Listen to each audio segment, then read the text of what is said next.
ကဲ iPhone တစ်လုံး330ဖြစ်တော့မယ်ဗျာ Trump အစိုးရအဖွဲ့ကတရုတ်ကိုဝန်နေပေးထားတဲ့တရုတ်မှအမေရိကန်တင်သွင်းကုန်တွေကို34ရာခိုင်နှုန်းထိအခွန်တိုးကောက်ထားတဲ့ဟာကိုမလျှော့ပေးဘူးဆိုလို့ရှိရင်သူတို့ဘက်က90ရာခိုင်နှုန်းတိုးမယ်ဆိုတဲ့ဟာကိုအသက်တွင်းလိုက်ပါပြီတရုတ်ဘက်ကလည်းလုံးဝမလျှော့နိုင်ဘူးဒီစီးပွားရေးစစ်ပဲဖြစ်ဖြစ်ဘာစစ်ပဲဖြစ်ဖြစ်အဆုံးထိတိုက်မယ်ဆိုတဲ့စကားကိုတရုတ်ဘက်ကပြောခဲ့ပြီးဖြစ်တဲ့အတွက်အမေရိကန်ကတရုတ်တင်သွင်းကုန်တရုတ်နိုင်ငံမှာထွက်သမျှပစ္စည်းအလုံးအမေရိကန်နိုင်ငံနဲ့ဝင်မယ်ဆိုလို့ရှိရင်အခွန်104ရာခိုင်နှုန်းတိုးကောက်မှာဖြစ်တဲ့အတွက်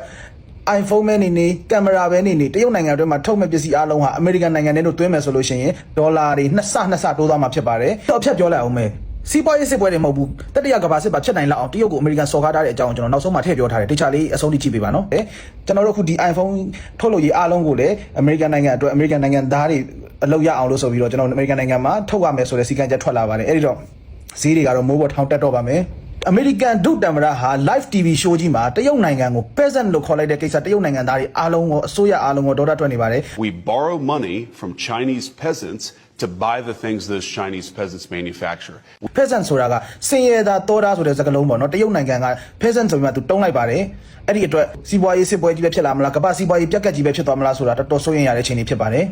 အမေရိကန်နိုင်ငံအတွင်းမှာနိုင်ငံရေးခိုလုံခွင့်နဲ့နေထိုင်နေသူများအပါအဝင် DP ပေါက်လို့ပေါ့နော် green card ရရှိဖို့ရန်အတွက်စောင့်မျှော်နေတဲ့သူများအတွက်သတင်းတစ်ခုထွက်လာခဲ့ပါတယ်ဒီနေ့မှာတော့ပေါ့နော်အမေရိကန်နိုင်ငံအတွင်းသို့ရောက်ရှိနေပြီးရက်30ကျော်ထိနေထိုင်နေတော့ကျွန်တော်ဒီ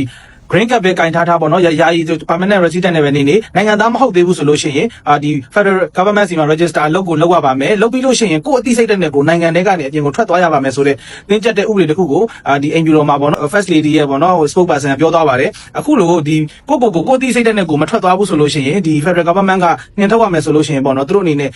ဒီပြင်းထန်တဲ့ပြစ်မှုအပြင်ဒီငွေတန်းထောင်တန်းတွေပါလာမယ်ဆိုပြီးမှပေါ့နော်တင်းကျပ်စွာပြောခဲ့ပါတယ်ကိုယ့်အသိစိတ်တဲ့ကိုထွက်သွားတဲ့သူတွေကတော့တစ်ချိန်မှာပေါ့နော် legally ပြန်ဝင်လာခွင့်ရှိတယ်ပေါ့နော်သူတို့ဘက်ကစစ်ဆေးပြီးသွားရင် legally ပြန်ဝင်လာခွင့်ရှိတယ်ဆိုပြောထားပြီးတော့သူတို့ဘက်က deport လုပ်ရတယ်ဆိုလို့ရှိရင်เนาะဒီ American နိုင်ငံတွင်းကိုလုံးဝ permanent ပေါ့နော်ဝင်ခွင့်ကို blacklist အနေနဲ့ပိတ်လိုက်မှာဖြစ်တယ်ဆိုတဲ့အကြောင်းကိုပြင်းပြင်းထန်ထန်ဒီနေ့ဥပဒေတွေထုတ်ခဲ့ပါတယ် American နိုင်ငံတွင်းမှာခိုလုံခွင့်နဲ့နေနေတဲ့သူအားလုံးအနေနဲ့ပေါ့နော်သူတို့ပြောတဲ့အတိုင်း Federal Government စီမှာ register လုပ်ဖို့ရန်ကျွန်တော်အနေနဲ့အသိပေးချင်ပါတယ်ခင်ဗျကဲ iPhone တစ်လုံး330ဖြစ်တော့မယ်ဗျာ Trump အစိုးရအဖွဲ့ကတရုတ်ကိုဝန်နေပေးထားတဲ့တရုတ်မှအမေရိကန်တင်သွင်းကုန်တွေကို34ရာခိုင်နှုန်းထိအခွန်တိုးကောက်ထားတဲ့ဟာကိုမလျှော့ပေးဘူးဆိုလို့ရှိရင်သူတို့ဘက်က90ရာခိုင်နှုန်းတိုးမယ်ဆိုတဲ့ဟာကိုအသက်တွင်းလိုက်ပါပြီတရုတ်ဘက်ကလည်းလုံးဝမလျှော့နိုင်ဘူးဒီစီးပွားရေးစစ်ပဲဖြစ်ဖြစ်ဘာစစ်ပဲဖြစ်ဖြစ်အဆုံးထိတိုက်မယ်ဆိုတဲ့စကားကိုတရုတ်ဘက်ကပြောခဲ့ပြီးဖြစ်တဲ့အတွက်အမေရိကန်ကတရုတ်တင်သွင်းကုန်တရုတ်နိုင်ငံမှာထွက်သမျှပစ္စည်းအလုံးအမေရိကန်နိုင်ငံနဲ့ဝင်မယ်ဆိုလို့ရှိရင်အခွန်104ရာခိုင်နှုန်းတိုးကောက်မှာဖြစ်တဲ့အတွက်